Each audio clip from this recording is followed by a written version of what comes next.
Hello, everyone. I am Chris Hyams, CEO of Indeed. My pronouns are he and him, and welcome to the next episode of Here to Help. For accessibility, I'll offer a quick visual description. I am a middle-aged man with dark-rimmed glasses, wearing a blue t-shirt and a black cardigan, and behind me is the skyline of North Austin. At Indeed, our mission is to help people get jobs. This is what gets us out of bed in the morning and what keeps us going all day. And what powers that mission is people. Here to Help is a look at how experience, strength, and hope inspires people to want to help others. Helping others is also about looking at the world with a new lens. And with every guest, we aim to challenge old assumptions with new ideas. It is my great pleasure to introduce a remarkable social scientist and author, Dr. Reuben Jonathan Miller. His recent book, Halfway Home: Race, Punishment, and the Afterlife of Mass Incarceration, is a powerful examination of the American criminal justice system. Halfway Home introduces us to the lives of those who have been incarcerated and are now navigating the challenging terrain of re-entry into society. Miller sheds light on the overlooked struggles faced by those who are seeking to rebuild their lives after serving time, and he does so with compassion, intelligence, and a deep understanding of the issues.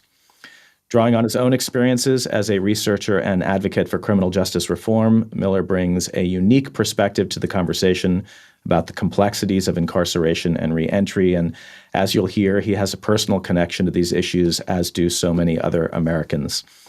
His writing is engaging, thought-provoking, and above all, deeply human, reminding us that those who have been incarcerated are more than just statistics or labels. They are individuals with their own stories, struggles, and aspirations. Reuben, thank you so much for joining me today. Oh, it's such a pleasure. Such a great pleasure to be with you, Chris. Thank you for the invitation. Let's start where we always start these conversations. How are you doing today, right now? Today, right now, it is the day after a snow. It snowed last night in Chicago, so last night we had to cover the plants in the front and and just embrace for the frost. But it should only last a day or two. It was 80 degrees 3 days ago. It'll be 60 degrees by the end of the week. It's kind of is what it is. But I'm doing very well actually. Just doing very well. All right. Well, I want to start the conversation with a quote of yours, which is that we are made in the imaginations of those who would judge us. And as we open this conversation, I'm sure there's a lot of people listening today who, when they hear the word criminal, they have an image that pops up in their mind. And we're going to explore and talk about why that image really matters so much. You spent, in researching this book, 15 years interviewing nearly 250 people caught up in the prison industrial complex, prisoners, ex-prisoners, their families. Can you talk about why you took on this problem of mass incarceration and decided to write this book? Yeah, no, thanks so much for this question. So it started off for me as an ethical commitment. I'm a religious guy, and I was moved by a scripture. This was Matthew 25. I come out of a Pentecostal Christian tradition, and the scripture asks a couple questions. So it's the end of days. In the Pentecostal tradition, we say it's the valley of decision. This is where what we presume to be God is making a set of decisions about who makes it. and so it's, the stakes are high, it's just sort of in this moment. And he separates groups, and in the group that he lets in, he asks, were you there for me when I was hungry? Did you feed me? Did you clothe me when I was naked? When I was sick, and when I was in prison, did you visit me? And we spent a lot of time on the when I was hungry, did you feed me? When I was naked, did you clothe me? And it struck me, the sick and in prison struck me. Were you there with me? And so I started to visit jails and prisons in the city of Chicago. I started at the Cook County Jail. I was a volunteer chaplain. This was 2003. And I was there from 03 to 08. This, of course, is the height of mass incarceration. During the period where we're incarcerating more people and we currently incarcerate more people than any other sort of developed place. But while I was in that jail, I was confronted with the realities of mass incarceration. So I was at Cook County Jail in Chicago, a city that's about a third Black, and something like 80% of the folks who were inside were Black. 80%. I mean, this isn't hyperbole. It's not exaggeration. This is fact. Well over 3/4 of the folks inside Cook County Jail were Black, upwards of 80% in a city that's just a third. And then I started seeing people from my neighborhood move in and through that place. And so I went to social work school because I wanted to be a better chaplain. I thought people needed treatment. And some folks did. Some folks needed somebody to talk to. Some folks needed, kind of expert care and help. Some folks needed to reorient how they thought and felt about themselves. And certainly folks need, I come from a religious tradition. I think most of us need some sort of spiritual grounding.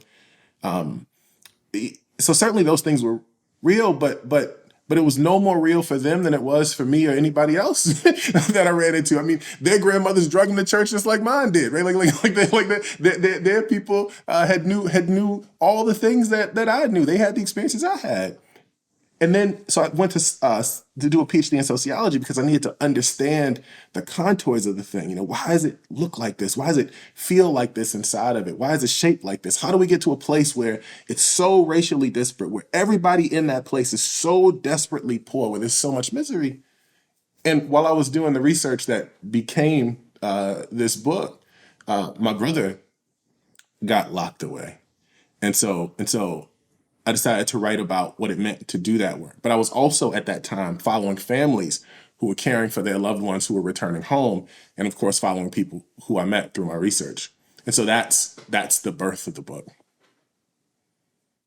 Yeah, and that personal connection is so important to how the book reads and how someone like me as a reader actually gets brought into the stories. And we'll get to that, and we'll talk about Jeremiah, your brother. I want to kind of lay out when we had a chance to meet and talk last week. You said that there's two big ideas in the book, and it's citizenship and radical hospitality. And we're gonna get to both of those. But let's start with citizenship first. So, as you said, we have the largest prison population in the world here in the U.S. with the highest incarceration rates, and that what you say is that mass incarceration is not really about crime, it's about citizenship. So can you explain what you mean by that? No, for sure. I mean, so jails, prisons, and what happens after is really about exclusion. I mean, so you come home.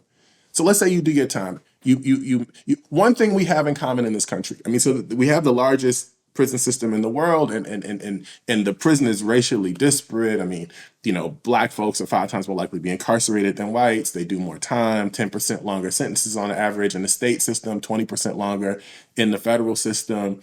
And Black folks tend to be the overwhelmingly the victims, and then for a certain group, certainly the perpetrators of certain kinds of crimes. One thing we have in common is the fact that all of us make mistakes, and so the prison is 38% Black, but it's 38% white. If there are nearly 800,000 white people sitting in an American jail or prison. If you let every Black prisoner go, we still have one of the largest prisons in the world. So what happens when they come home? So many people make mistakes. 1 in 2 Americans has a loved one who's been to jail or prison. 1 in 8 white women in this country has a loved one who's right now sitting in an American jail or prison. What happens when all those folks come home? About 95% of the people we lock away make their way back home. Well, they're greeted by 44,000 laws, policies, and administrative sanctions that bar them from the political economy and culture. There are 19,000 labor market restrictions across the country. This was tabulated by the American Bar Association. And so what we've done is we've excluded people, and this is the point of citizenship. We've excluded people from what social scientists would call the political economy and culture. So what we mean is from the labor market, from housing, over 1,000 housing restrictions, from civic participation. We tend to think about civic participation as the right to vote, but that's the surface. That's among the most important. It's central. It's key. And there are about 11 states in the country where if you've got certain kinds of felony records, you'll never be able to vote. That's absolutely true. There are 4,000 regulations that bar people's full civic participation, everything from sitting on a jury to being able to sit on boards of organizations, 1,000 housing restrictions. And so what we've done is we've excluded people from the political economy, from all of economic, social, and civic life. There are over 1,000 regulations on how one might spend time with their family. And so what we've done is we've excluded. Citizenship is about political membership. It's about belonging to a political and human community. And what we've done through all these laws, policies, and sanctions is we've excluded people and we've produced for them what I write about as an alternate form of citizenship. And this is why I say it's not just about, of course, it's on some level, people break laws, people do awful things, people make mistakes. Of course they do. But that's a small part of the picture. The larger, perhaps, part of the picture is about the exclusions that they face from the very beginning, from the moment that they're targeted for arrest, right? So 50% of Black boys will be arrested before they turn 23 years old in this country. 38% of white boys will be arrested before they turn 23 years old in this country. So we're arresting over half of our children, which is wild to think about. So from the moment you're targeted, you're excluded from all meaningful forms, most meaningful forms of participation as a citizen. And this is the level of intervention that we need. For many people, we have this phrase stuck in our head that, when someone goes to serve time, they're paying their debt to society. But unfortunately, and what you lay out so clearly is that that debt essentially is never paid. What does it say about what we really believe as a society about giving people a second chance? No, we don't believe in second chances. We've made it so that discrimination in the labor market is legal, and companies like Indeed have to go in some ways above and beyond what would be standard practice to make sure that people have access to, for example, full employment. It shows that we don't really fully embrace the idea of a second chance when in a state like Illinois, the rules against what kinds of jobs you can't do feel completely arbitrary. I'll give you an example. If you've got a felony conviction, you can't be in a bingo hall, right? Like you can't be in a. So forget that dream of being a dealer in a bingo hall, right? Like or being one of the guys that sort of host the game. If you've got a felony record in Illinois, you couldn't groom a dog in my home state, for example. It took a legislative act, an act of Congress, to allow people who trained on the inside as barbers to be barbers on the outside. And that didn't happen until 2016, where you had access to. This is because of something called the Good Character Clause that shows up in many kinds of licenses that one might need to do a particular job. And so, but when we do that, we lose out. We lose out on so much talent. So I mentioned that half of Americans have a loved one who's been incarcerated. Right now, there are 19 million Americans with a felony record. And literature tells us once they're hired, when they get jobs, and when they're given the support that they need, they thrive. They do quite well. They're not only happy to have the job, right? Listen, this is an employer who wants to work, who needs to work, and who wants to show themselves kind of worthy of the company having taken the risk. But they thrive in those jobs. They not only are less likely to go back to jail or prison. In fact, big companies like big organizations like, for example, Johns Hopkins in their medical center, did a wonderful kind of assessment of their decision to do second chance hiring. And there's one thing that's really interesting. They hired 79 people who had serious records, and I interpret this as like some sort of violent, perhaps, offense. And of the 79, after 5 years, 73 of those employees were still with them. 73 out of 79. It's a better hiring record than, say, folks in the job market regularly. It's a better retention rate, than say just regular employment retention. We lose so much talent, so much skill. The prison sucks up so much of it, and then when we come home, we don't release it. We don't release it into the world. So how much creativity? Aside from the comment on whether or not we believe in second chances, let's talk about what we've lost as a society by not allowing people who've made mistakes to take a place and to have a place in the world. I want to get a little bit to what you put of yourself into the story. So there's been a number of books written. I've read a lot about all of these stories. Reading about the laws, reading the statistics. It's all staggering. So the work is a feat of scholarship, but it's also incredibly personal. And I know a lot of people in your field professionally try to avoid that, to sort of create a a distance from the subjects. This was clearly a decision that you made, and you have a phrase in there. You call it the gift of proximity. And so I'd love to. There's a section in the book, if you could read on page 138, and then just talk a little bit about what this means to you. No, of course, very happy to. And so this is from a chapter called Millions of Details, and what I'm doing is I'm in the moment where I'm trying to make sense of my brother's arrest and incarceration, what that means to me, how I feel it, how I understand it. And I'll read from this. And any boxer will tell you that it's the punch you don't see coming that puts you down. The collect call you didn't expect, the court date you didn't have the gas money to attend, the conversations you dreaded having with your children about why their uncle was in prison and when exactly you expected him to come home. The honest answer was that you weren't sure. The $2.95 processing fee that brings your bills above the budget, the $292 that you've overdrawn your account, the six $34 overdraft fees because you didn't budget the last collect call, the overpriced boots, the unexpected embarrassment as you sit at your desk entering your loved one's order for 30 packages of ramen noodles, what it feels like when Michigan Packages runs out of the flavor of ramen noodles he wanted. The fact that you know, or at least you think you know, that no one else is in your shoes. It's these little things, the daily disruptions that manage to put you down. Shame does it too. Yeah. Yeah, it's incredibly powerful. So how did you reach the point from starting this research to realizing that you had to put yourself and Jeremiah in this story? What was the turning point for you? Thank you so much for this question. I realized that there are things that you can know from a distance.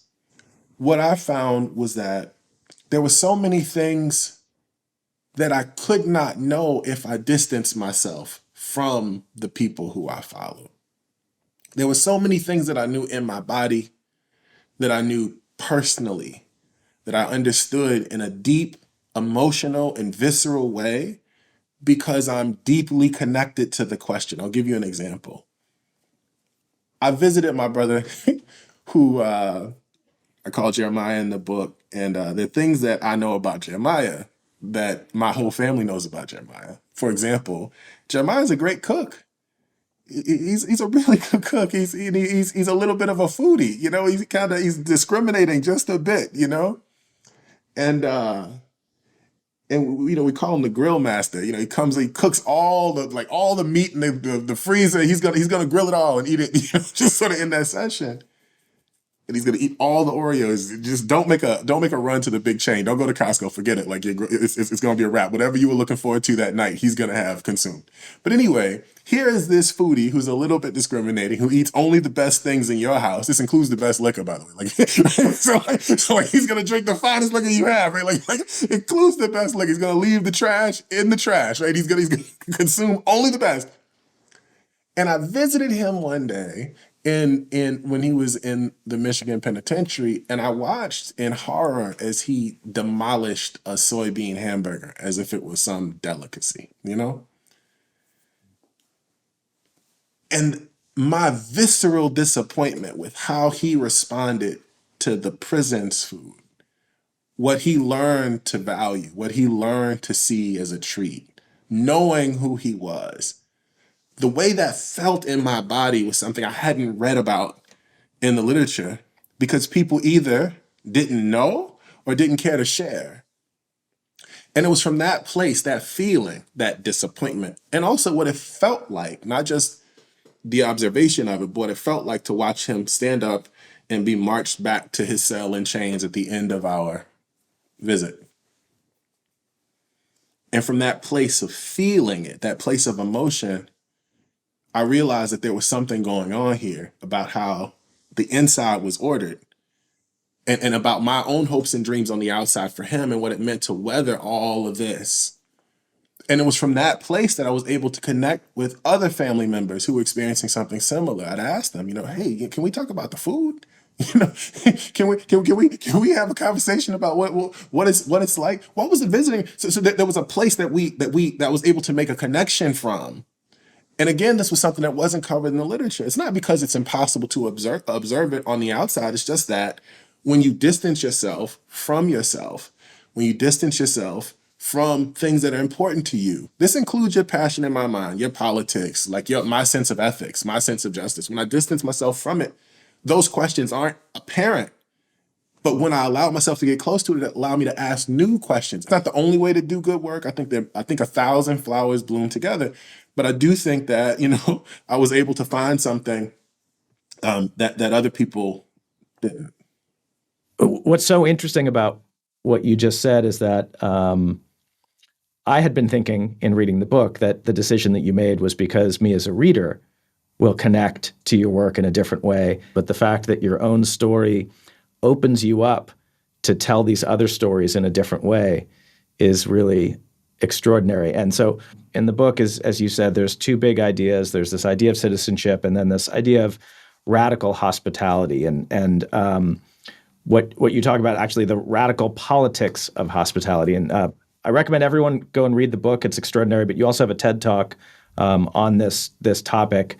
Can you explain what you mean by the radical politics of hospitality and what that might actually look like in practice? So what we've inaugurated is a social policy of rejection and exclusion, a social policy of no. No in the labor market, no in housing. Something like 30,000 parents have lost the right to raise their children, not because of issues related to child abuse or neglect, but because they've been incarcerated. 30,000 parents have lost the right to parent their children. This is rejection. Your parenting is rejected. Your labor power is rejected. Your contribution to community and society is rejected. And so to combat that rejection, what we need is a politic of hospitality, a politic of community, a politic of welcome, one that brings people in and welcomes them home. We see this all the time where organizations kind of fill in the gaps that are left by all this rejection. So I can think of a wonderful halfway house where, for example, a man who I met who was, who did engage in real violent crime. He was a drug robber for many years, a man who I call Zoe in the book. And Zoe had robbed dope dealers and he had shot at people and he made many mistakes over a long period of time. And he did lots of time for that. And when he got out, everything in the world rejected him. He couldn't get a job. He was about to be evicted from this home that he was sent to. The Michigan Department of Corrections had paid 30 days of his rent, for example. And on the 28th day, Zoe knew he was facing sure eviction, which for him meant homelessness, because he had been gone so long that the people who were close to him had all withered away. And so here's Zoe facing homelessness for the first time in his life. He had been many things, but never quite homeless. Been to all sorts of things, juvenile detention, halfway house, never homeless. So he grabs his things in a black garbage bag and he starts walking the neighborhood because he's worried about being evicted and having to bear the shame of coming back to pack those things up. So he just has them with him when the hammer drops. And what does he see? He says to me. He says, I see two dope boys stand on the corner flashing their little cash. He needs money. He needs $400 to pay the place where he's staying so he can stay. And here are these dope boys in front of him. So I asked him what he did. Zoe standing there.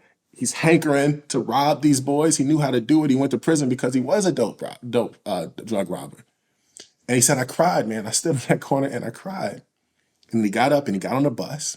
And he took the bus. It took an hour and a half for him to get from the far south side of Chicago to the west side of Chicago to this halfway house he had heard about that was great while he was on the inside. And it was great because it offered men jobs. It allowed men to connect to work. They had a program where they sent people out into the labor market that acted as bridges for resource poor people toward resource rich institutions. And the people would say, our guys have been through the program, will you hire them? And the employer said, yeah, we'll hire them because we trust you. We know you've been around for 50 years. You've got a good name. Anyway, so Zoe goes down there and he knocks on the door. He's got his garbage bag in his hand. He decided not to rob the dope dealers. And there's no room in that place because it's a wonderful organization. So it's got this super long waiting list. But the program manager sees something in Zoe. He says, Zoe, sleep on this couch. We don't have a bed for you, but if you sleep on the couch, you stay there, and when a bed opens, we'll let you in. Zoe slept on the bed on the couch for 2 weeks. A bed opened for him. He got into the facility. He was first hired as a groundskeeper for the organization. They promoted him to house manager. He got promoted to program manager. Zoe runs the organization today. He's the executive director of the organization. He has not committed it's been 15 years since Zoe's committed a crime. Zoe's been home, he's a success. Why is he a success? Because they welcomed him, because they provided a place for him. And now he's helping people in ways that he couldn't before.